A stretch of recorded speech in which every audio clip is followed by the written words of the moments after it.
All right, to tell you what we're going to be doing for the rest of the day today, between now and I don't think it'll even take till 9 o'clock, we're going to go over Chapter 5, then we'll jump right into Chapter 6. If you do look up on the screen here, what you'll notice is, or maybe you won't notice because I don't have it up there. All right, there it is. So we took the test, and we are now going to go over Chapter 5 briefly. There's nothing, Chapter 5 has just got some good definitions in it. That's why I want to go over it. But there's nothing that'll be on a test or anything like that from Chapter 5. Then we'll go into Chapter 6. I also have all the work that you're going to be assigned for next week. Again, next, I think it's Monday, Tuesday, or not Monday, sorry. Tuesday, Wednesday, and Thursday are all lab days. And a week from today, we will have the hands-on test for Chapter 6. So Thursday, even though it's a lab day, again, the last half hour, 40 minutes or so, I'll create another review sheet. Did that help? Yeah, okay. Hopefully everybody did, especially if you haven't been doing that well on these tests. All right, hopefully that'll help. All right. The other thing I want to mention to you, and I was there, is if you haven't seen this before, there's a lot of material that should be out here for you. All right, I put a bunch of stuff out here. A guide to HTML and CSS, CSS cheat sheet. I've got HTML5 cheat sheet on here. Once we get into that point, there's JavaScript cheat sheet, etc. These are all of the lectures, the PowerPoints, I should say, that are out there for the entire, for both the HTML book and the JavaScript book. All right.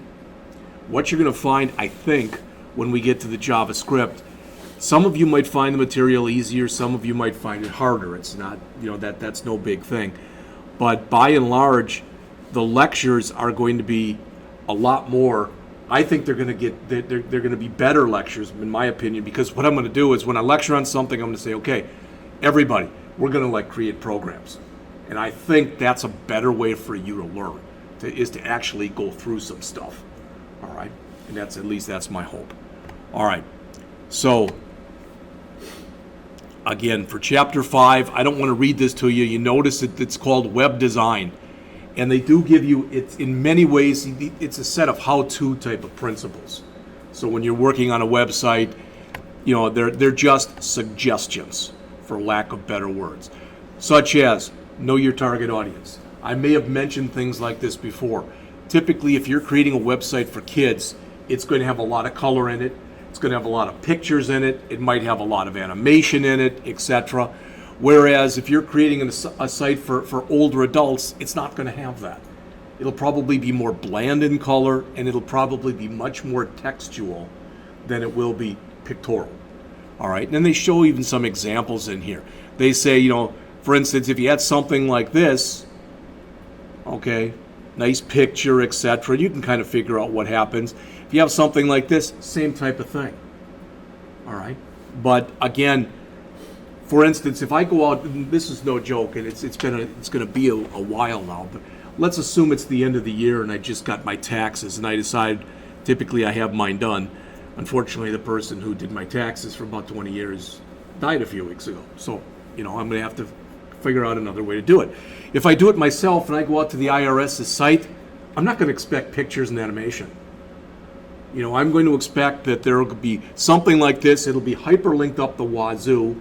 So if I know what I want, I can boom, go there and get the information. If I have to print something out, I can print something out. That type of an idea. All right? So that's what they're talking about when they say, for lack of better words, okay? Know your audience.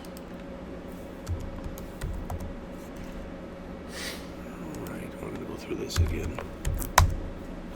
All right.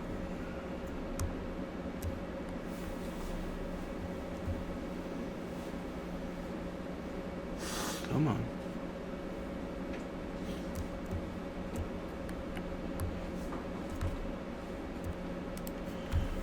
All right. Then they get into how websites are organized, and I know if I keep playing with the size here, it removes some of the bars and stuff I have to go on. So if you have your book, it might be easier for you to look on with your book. But they talk about three types: hierarchical, linear, and random. Let's keep it simple. 99.9% of websites that are out there are hierarchical. That's just how they're set up.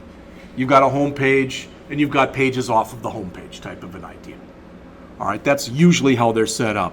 What you don't want really is something like this, that off your home page you've got 63 other pages.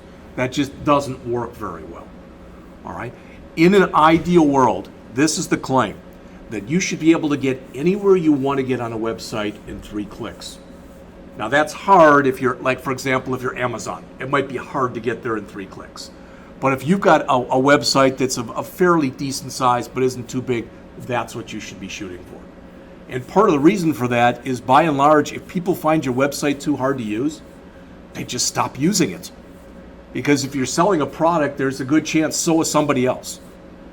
And if they can get to what they want easier using someone else's website, they'll do it. That means you lost money. All right? You also don't want something that's really like this. They talk about this whole idea of chunking. All right, and you're going to see it in just a couple minutes when you put information together. With a linear organization for a website, that's something you might use if you were an artist, or basically if you were trying to do something different. All right. In fact, I shouldn't even say it. Linear is more if that's actually going to be the random. But the linear is more if you're doing a tutorial where you do this, then you do this, then you do this. If you had a website that was set up like a tutorial, that would be a linear way. There aren't a lot of those out there. All right. The random is what I meant to say. That would be like if you were an artist.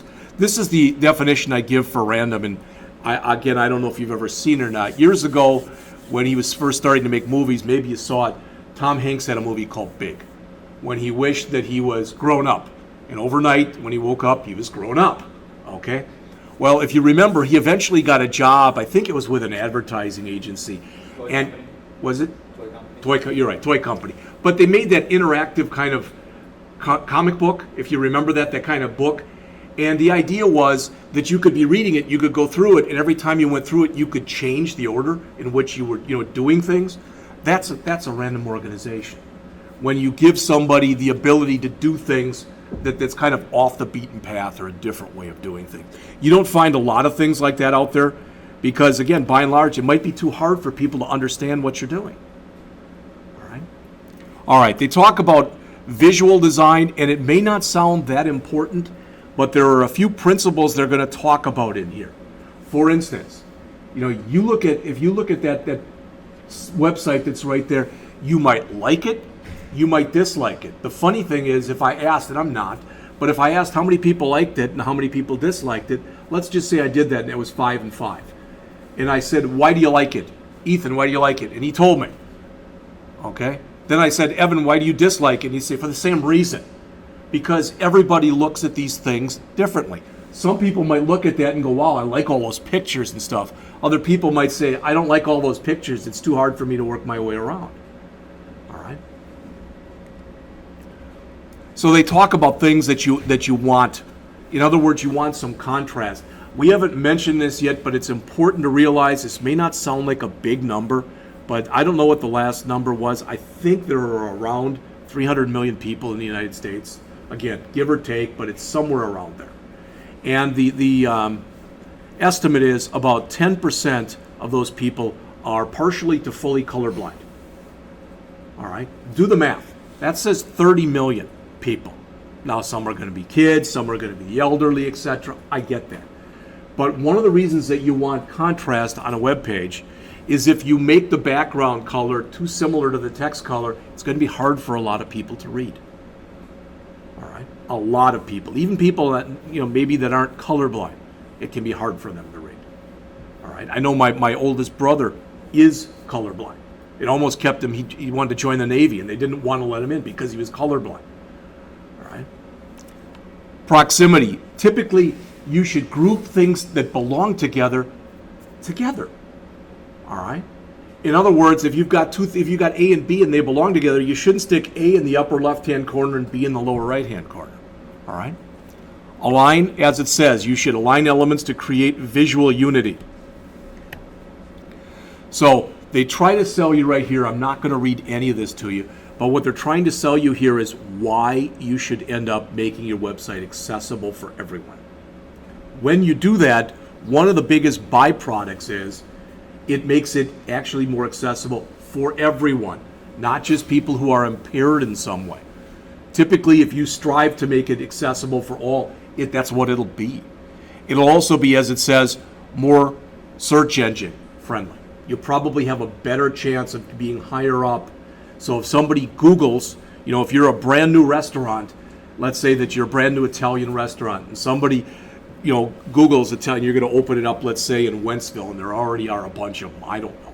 But somebody types in Italian restaurants, Wentzville. What do you want? You want yours to appear at least on the first page, and you want it to appear as close to the top of the listings as possible.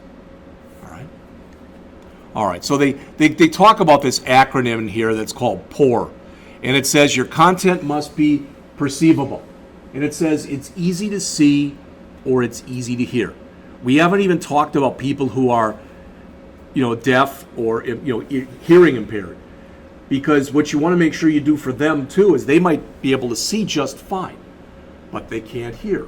So if you're going to have a video, you want to have some kind of an explanation. Maybe you've seen this before. A lot of times when you see a video out on a website, there'll be a hyperlink there and they can get a PDF of a transcript of everything that was in there. That makes it nice and easier for them to see and realize what's going on. Operable. It says it has navigation forms that can be operated with a mouse or a keyboard. All right. Many people out there, again, especially a lot of elderly people, have a hard time with a mouse. And there are people out there, all kidding aside, that are just stupid. It'd be very hard, if not impossible, for them. They just don't care. All right. And finally, R for robust. As it says, it should work with any browser, and it should work with any kind of assistive technology. You may or may not know this, but there are a lot. In fact, I would put money on it that what I'm about to tell you, that Amazon has at least one of these. There are professional focus groups that will, when you're about to put out a new version of a website or a new website to begin with, you can bring in these focus groups, and they've got people of all different, both sexes, all different ethnicities, all ages, etc., and they'll go through it and they'll rip it to shreds. That's actually their job, because it's much better that they rip it to shreds where you find out something that has to be fixed and you fix it before you make it available to the public and then find that out. All right. They talk about here next, this is section 5.5, writing for the web and organizing content. You may or may not be aware of this, but by and large, and it's the new generation. All right. I would guess probably most of you in here, what do they call them now? Millennials. I get amazed. I was amazed when my daughter moved down here and I had not seen her for 4.5 months. She came back, I think it was for Thanksgiving. She drove back, so I hadn't seen her for, like I said, that long. I said, where do you want to have lunch? And she told me. We went there. She spent the whole lunch texting. I mean, the entire lunch. I don't think we said 3 words to one another. I said, boy, it's sure nice to have you here. Yeah. She had no idea what I was even talking about. All right. So why am I saying that to you? Because people typically who are in that generation who even go out to websites, they want short, bursty text. They don't care about history of something. You can put that on a page and you might find people who will read it, but probably most people won't. So they go in here and they mention that kind of stuff. You want a font that's easy to look at. Some fonts are better for printing. Some fonts are better for actually showing on screen. All right. Font size, as it says, just because you set something to a certain font size, that's why, again, we talked about if you use points or you use pixels, it's always that size. All right. But if you make it a relative size, like M's or whatever, then it'll adjust based on the medium that somebody's looking at it. Bold, the biggest problem that people have is they overuse bolding. If you put too much bold in there, all it does is it makes your site very hard for people to navigate their way through. All right. Font color, they talk about different kinds of contrasts. Again, the author does a nice job here of giving you some hyperlinks. Line length might not sound like a big thing, but it would be legally possible to start right here on that margin and go all the way here to that margin. But that'd make it very hard for most people to read. So you should always give yourself some space along the sides, possibly even along the top and bottom. All right.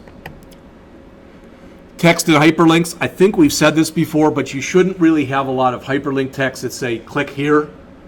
In other words, if somebody is going to click a hyperlink, they should know what it is they're clicking. All right, so that the text that describes the hyperlink should be short, but it should describe what the hyperlink is going to bring up. All right, reading level, you may or may not be aware of this. In fact, if I asked you, I don't know if you'd know or not, but the average reading level that typically for a textbook and for a website is about 8th grade. All right, and if you start making it too hard, you're just turning people off.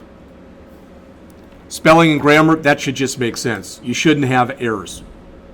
Okay, they get into the use of color here and what the color scheme based on an image. What they're saying is, let's say, for example, that this image that you see right here, let's say that was going to be my logo.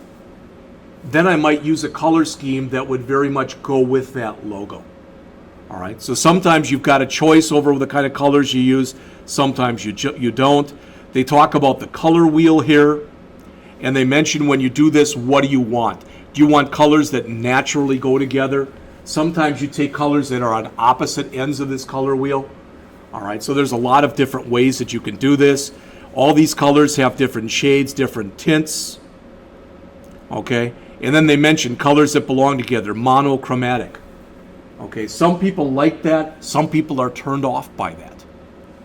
All right, and again, there's other ones, complementary, analogous, split complementary, triadic. All right, and they give you some things in here that you might want to look at for implementing a color scheme. The thing is, if you decide you're going to create your own website and you start to read those, you've got to realize that I can't think of anyone that I know that writes these kind of things that doesn't have some kind of bias, whether you realize it or not. All right, and if you get up there and you say, oh, you should always use these colors. Why? Because they're my favorite. Well, that's kind of a stupid reason to use something because they're somebody else's favorite. All right. Now, do you want to create a website and do you want it to use the colors that are your favorites? That might be fine and that might make you really happy, but other people might not like the colors. All right. And there's other things. You know, I was born in Milwaukee, Wisconsin, so I grew up a Packer fan. All right. And I used to do a lot of stuff when I worked at Blackhawk that was green and gold. Well, you may or may not be aware of this, but where I worked, we were literally 90 miles from Milwaukee, but also 90 miles from Chicago. So you had about the same number of Bear fans that you had Packer fans. So I would put Packer stuff up and all the Bear fans would get upset.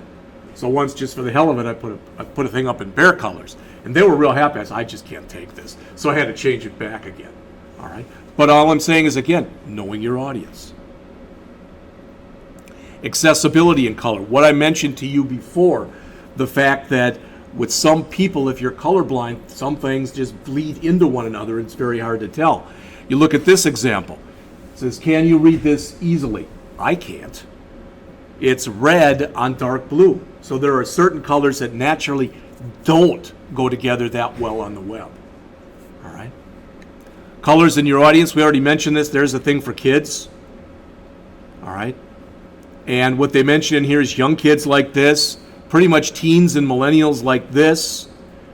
All right. It says everyone should like this. I don't know if that's true or not. Okay. And it's funny. One thing with it says here, senior moments, and you may or may not have thought of this. I don't know how much you watch television. I watch probably more than I should, even though I don't watch that much. But they have this add-on that I've seen where this woman is with her grandkids, and it's for some phone, some flip phone. And the numbers on it are really big. All right, why did they do that? Because it's harder. The buttons are a little bit bigger, and the numbers are bigger. Because once you get older, it's a fact of life. You typically don't find many 90-year-old people with 20/20 eyesight. All right, that kind of an idea. So if you're working on a site for seniors, you probably want to make the text size bigger. All right. If it's going to be something that they might use with a phone, you might want a little more space than usual between hyperlinks because it might be harder for them to use their thumb or whatever to get around. All right. The rest of this has got some terms in here that at least you should hear. I don't know if you can tell the difference, but when you use anti-aliasing, you get smoother edges. All right. That's anti-alias text. That's non-anti-alias text, and you can see where it's a little rougher there. All right. Sometimes when you use fonts with certain fonts, you get, by default, you get aliased text, so it's harder to read. So again, you want to consider your audience. Only necessary media, you may or may not be aware of this, but Apple does not support Flash. So you might have the coolest Flash video in the world, and you're not going to be able, people aren't going to be able to see it on an iPad or on an iPhone unless you can save it in some other kind of format.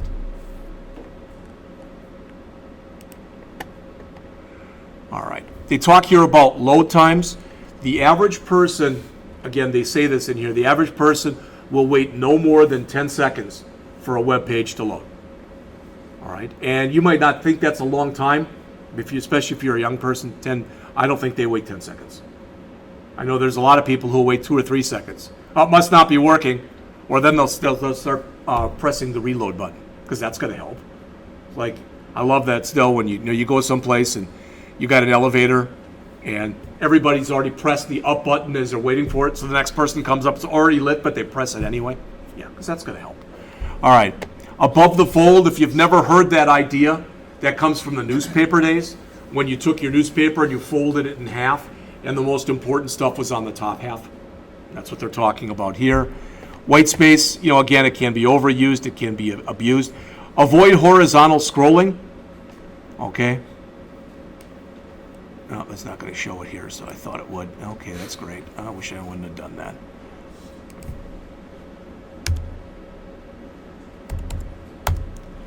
But what they're getting to, no, that's not it. What they're getting to here when they talk about this is most people will scroll up and down, and they won't have a problem at all doing that. But it's very hard, most of the time, it's very hard to scroll to the right.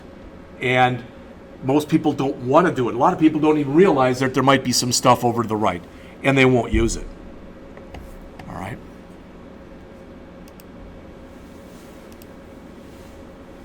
Yeah, just about back. Come on.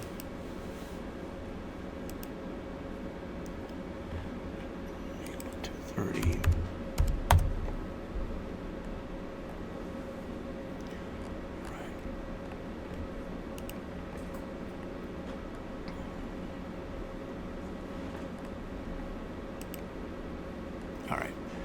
So, avoid horizontal scrolling. We already talked about the fact that different browsers will show your website differently. People will have different resolution. We've already seen that in here. How do you navigate? We talked about this. You saw it on the test.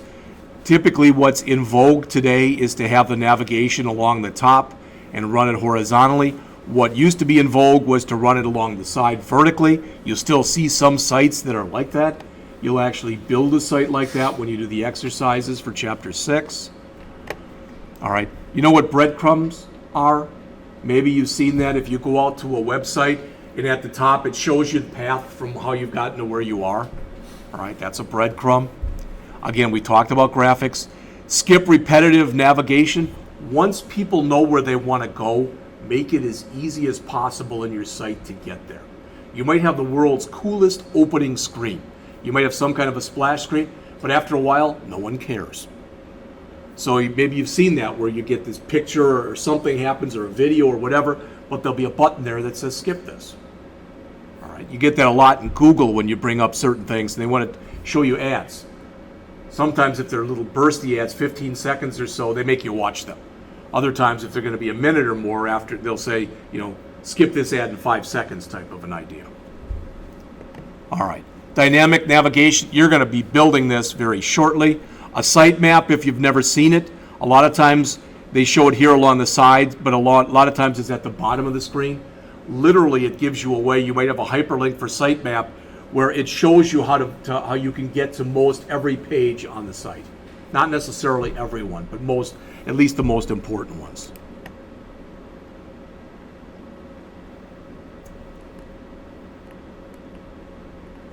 Okay.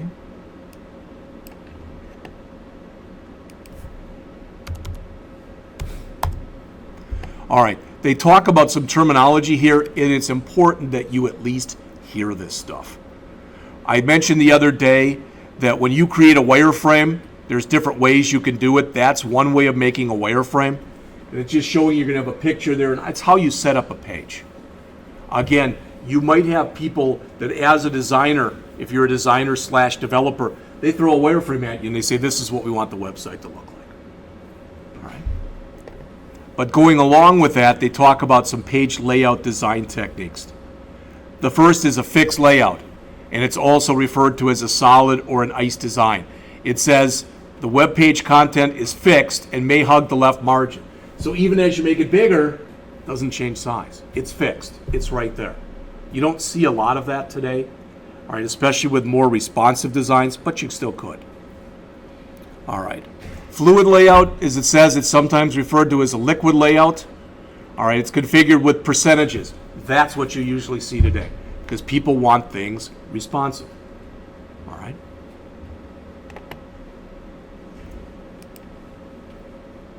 All right, and then they end the chapter here by talking about design for the mobile web, and they mention a few things. If you decide you're going to build a mobile website, what can you do? You can start from scratch, and you can build a mobile one that will go along with your non-mobile site. You can do that, and there are places out there that do that. All right, you can create a separate website or a separate mobile site, but what a lot of people do is they just add what are called media queries, and we're going to get to that in a few chapters, onto their regular site. All right, but maybe you've done this before. I mean, if I go right now, I told you, being from Milwaukee, I still get the Milwaukee Journal-Sentinel online. And if I bring it up on here, it brings up jsonline.com, okay? If I bring it up on my phone, it brings up m.jsonline.com because it's the mobile version. All right, and a lot of times if you do that with your phone, if you ever look at the address bar, there'll be an M or an M dot at the beginning to show you that it's a mobile format. Couple things they say to be aware of when you do this. Again, most of it just makes sense. Smaller screen size, okay. They may not even have the ability to go and do certain things with a display. Typically what you find on a lot of mobile sites, even if you've got cool graphics, you might just remove them from a mobile site. All right, they're just not going to be the same. One of the big things that's in here, and they say it without really saying it, is the fact that, remember, they talk about small screen size and bandwidth issues, but the other thing is that people are typically running on a battery, right? And I don't know about you, I don't even do all that much with my phone, but typically, like last night, I did do quite a bit, and by the end of the day, I was down to 30-some%.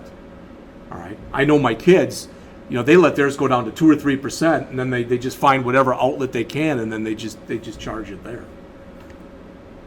All right, the whole idea, again, of responsive web design, we're going to be getting into this more and more. All right, it says enhancing a web page for different viewing contexts. All right, so instead of something like this, you'd make something like this, and then again, when you get to the point when you're looking at it on your phone, it'd look like that type of an idea.